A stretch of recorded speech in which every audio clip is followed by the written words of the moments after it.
Low Threat Environment, a MechWarrior story by C.D. Corrigan. Sweat poured from Tess O'Connor, and she felt the slight constriction around her chest as the cooling vest redoubled its circulation in response to the cockpit's spike in temperature. A static, pins and needles sensation grated at her arm, feedback from the neurohelmet. Hunter had taken a smattering of shrapnel in the last barrage, and something in the bowels of the mech had shorted. Tess cursed as she stretched to reach the relay panel above and behind her command couch, ripping the blistering metal open and yanking out the bad module.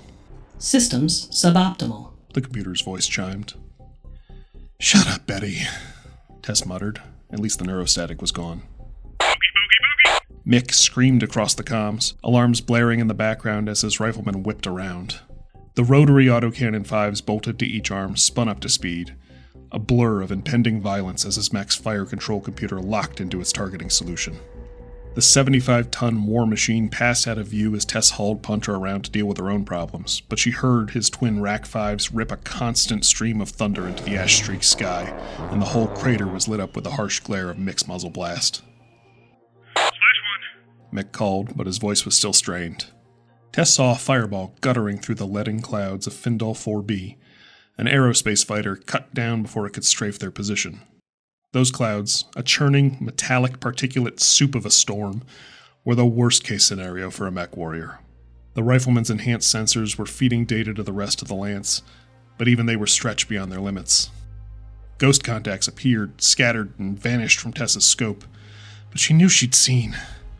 There! She squeezed the triggers for Punter's twin PPCs, and two bolts of crackling lightning bored into the slab-armored side of an unknown mech. She pushed the throttle to full. Contact, Mark 248, 300 meters. Engaging, watch Mick. Roger. Mintz drawled.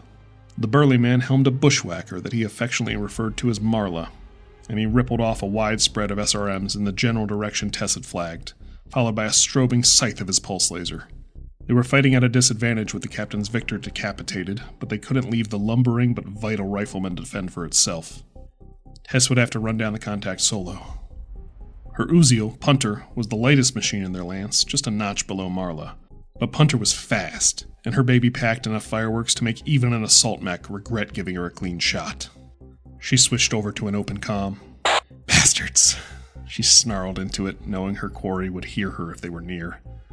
You gunned down a good captain while he was surrendering. You're gonna die for it.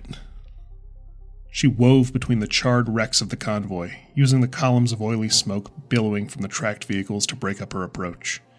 She used the heat plume from the carnage of cooked fuel and ammo to cover her jump jets firing, using them to juke the uziel's path and vary her exact speed. It was like Cap had always said, if you're going to be hot, you might as well get somewhere for it. This was supposed to be a milk run. Low threat, the MRB briefing had said. Babysit a bunch of eggheads as they drive around a rock for a couple of days. Make sure they don't get off by pirates looking to pinch their lab equipment for scrap and booze money. They'd been wrong. Pirates didn't have waves of aerospace fighters and precision-guided bombs. It was pure luck that they'd had the rifleman along. It was a niche machine, one they'd only packed for its sensor suite given the expected conditions. Mick had been able to swat enough flies that they weren't wiped out in the first blitz attack, but the convoy had never stood a chance. Captain Russell tried to do the smart thing once their objective was gone. Pull out without any more corpses, take a hit with the mercenary review board, and live to fight another day. That's what you did in that situation. A heavy caliber shot from the storm had caved his cockpit in before he'd even finished transmitting their surrender. Shots were seeking Punter now, a chittering stream of tracer rounds that rattled through the air as she charged. There were loud pops and bangs as a handful splashed off the uziel's armor, but her damage readouts held steady.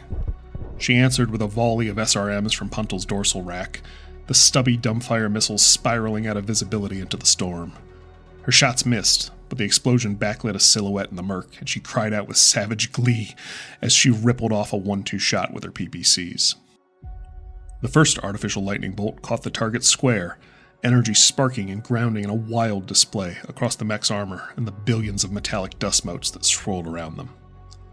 The second, Tess would have called a lucky miss, as it went wide and high of her mark, instead catching an SRM rack on the target's shoulder. The ammunition inside instantly cooked off, blowout panels venting into spontaneous fireballs to divert the damage away from internal components. RGH tech unknown. Blipped onto her HUD, then winked out. Target acquired. Target lost. Target acquired. Target. Her scope struggled to lock even now, but between the partial and the glimpse she'd seen herself, she'd ID'd the foe.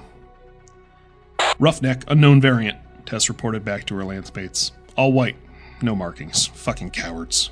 Careful, kid. Mintz warned through the static, and Tess heard a distant boom as he opened up with Marla's big gun in a different direction. Don't need to tell me, Tess thought as she charged the Roughneck. It was bigger than her by a healthy margin, firmly into heavy mech territory. But she was faster by nearly a third, and it was dazzled from the combination of the storm's interference and sustained PPC hits. The particle cannons were still cycling as she closed to knife-fighting range, so Tess leaned hard on her jump jet controls and clamped her finger on Punter's machine guns. The uziel twisted as it flew, spraying a barrage of small rounds haphazardly across the Roughneck's torso. At least a few stitched across the blown-out armor on its shoulder, and she hoped the enemy MechWarrior was panicking as internal alarms started blaring. The Roughneck wasn't going to stand there and take it, though. It accelerated, tracking her and trying to pivot its wounded side away from her field of fire. The huge AC-10 on its opposite shoulder barked, a misjudged shot that could have ended her had it connected. Big cannons were scary, but not the kind of thing any mech jock worth their caffeine wanted to bring to a dance with a batshit medium mech at punching distance. Punter circled the bigger machine guns incessantly chewing on it while the Roughneck backpedaled. Tess gritted her teeth through the neurofeedback as she worked the jump jets to push ahead of the Roughneck's torso tracking, and ripped off another SRM barrage at point-blank range. Debris clattered back against her cockpit glass as the warheads impacted, leaving a glowing, smoking tear in the Roughneck's side armor. "Told you," she said over the open channel, blasting 2 bright lances of deadly particles straight into the bigger mech's reactor. She had Punter sprinting even before the Roughneck's damage control systems had given up on saving the mech. The telltale flash of a failed emergency fusion shutdown cast her uziel's shadow against the storm, and Mick shouted, Rack 5's already screaming skyward. Laser fire joined the cannons now as he unloaded the rifleman's full arsenal, and Tess saw it as an incandescent display of refracted, dust-choked light. Mintz's bushwhacker opened up a moment later, his scatter cannon fused for maximum dispersal, and the azure beam of his pulse laser flashing at something high above. A concussive wave bowled Punter from its feet.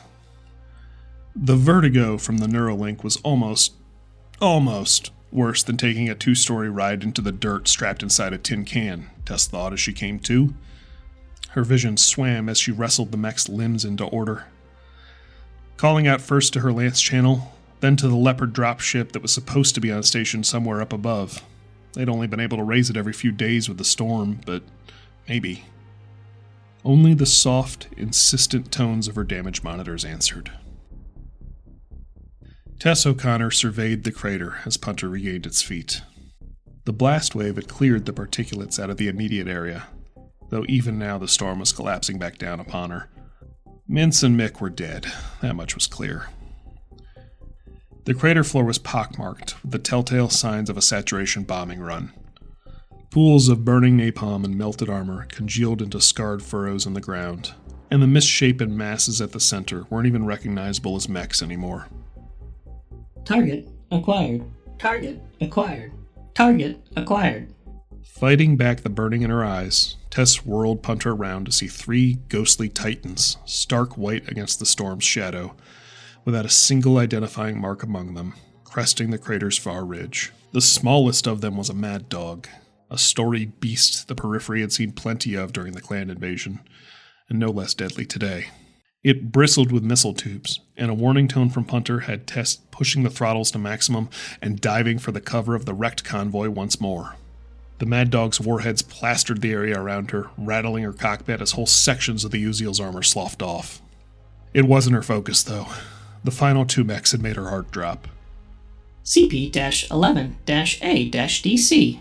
Her computer helpfully flagged the first as the ferrostorm swept back in, obscuring her in its dubious cover. A Cyclops. 90 tons of war machine, a commander's model, probably coordinating their demise through the sensor storm, in the same way Mick's riflemen had tried to prevent it. A silver streak so fast that she only knew it by its afterimage tore Punter's arm off at the elbow. The Gauss rifle's slug moved with such force that it carved a clear tunnel through the storm as it trailed off. Tess screamed in frustration and neurofeedback pain before the helmet's ancient limiters clamped down on the sensation. She fired the jets just in time to avoid the follow-up shot that would have cored her through and through. BSP-Prime. Her computer had flagged the final mech. Tess had never heard of a blood asp, but she'd gotten a clear readout for a moment. It was also 90 tons, more clan tech, and was carrying more firepower than her entire lance. Punter's jets carried her over the crater's ridge as a blistering salvo of warheads and laser fire savaged the terrain. Stray shots and flak tore into the uziel's blast-damaged hide, and Tess watched with dismay as the power readings for her remaining PPC flatlined. 2 machine guns and a handful of missiles weren't enough to tangle with one of those monsters, let alone all 3. And, without Mick, the unidentified enemy's air support had free rein to end her as soon as she strayed far enough from them to avoid hitting their own mechs. A hollow pang tugged at Tess's heart. Part of her wanted to scream defiance and charge, guns blazing into glory. But knowing that she'd be a flashpoint before she even scorched their armor really took some of the wind out of those sails. And she didn't really like the idea of her whole lance just vanishing out here in the periphery with no explanation. Sorry, old friend. Need a favor. She patted Punter's console and started yanking her way free of the crash webbing, tearing her cooling vest and neurohelm off as she scrambled for her survival suit. It was oven hot in Punter's cockpit, but the storm and the atmosphere of this barren rock would simply kill her without it. She could be hot for a few seconds, as long as it got her somewhere. She hauled the uziel around on manual controls, clearing overrides, locking in inputs, turning off safety measures. Then she strapped herself back in. When the Mad Dog crested the crater's ridge in pursuit of its wounded prey, it found a one-armed uziel charging it at top speed, cockpit blown out from ejection, just before Punter's reactor flashed past critical.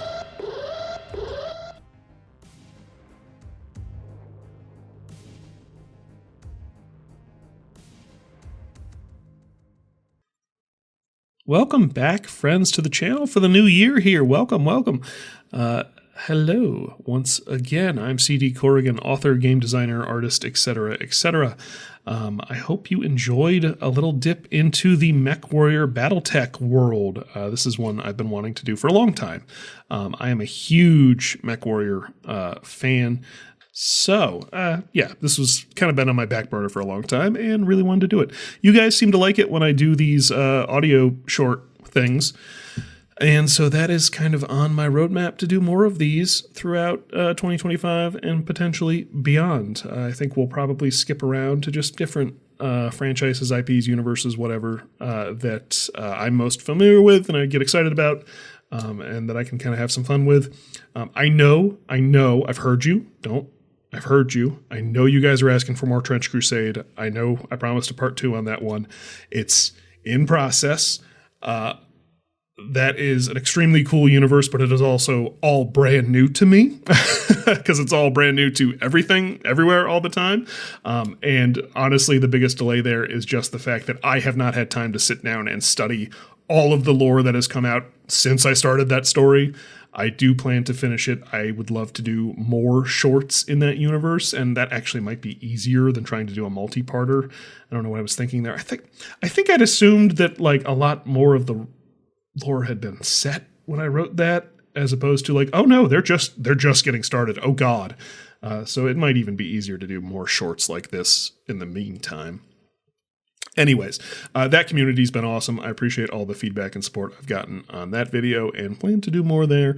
But in the meantime, doing something that I'm intimately familiar with, like MechWarrior, Warhammer 40k, my own work, whatever, is just super easy because I can sit down and write it in an afternoon and record it the next morning instead of, having to study.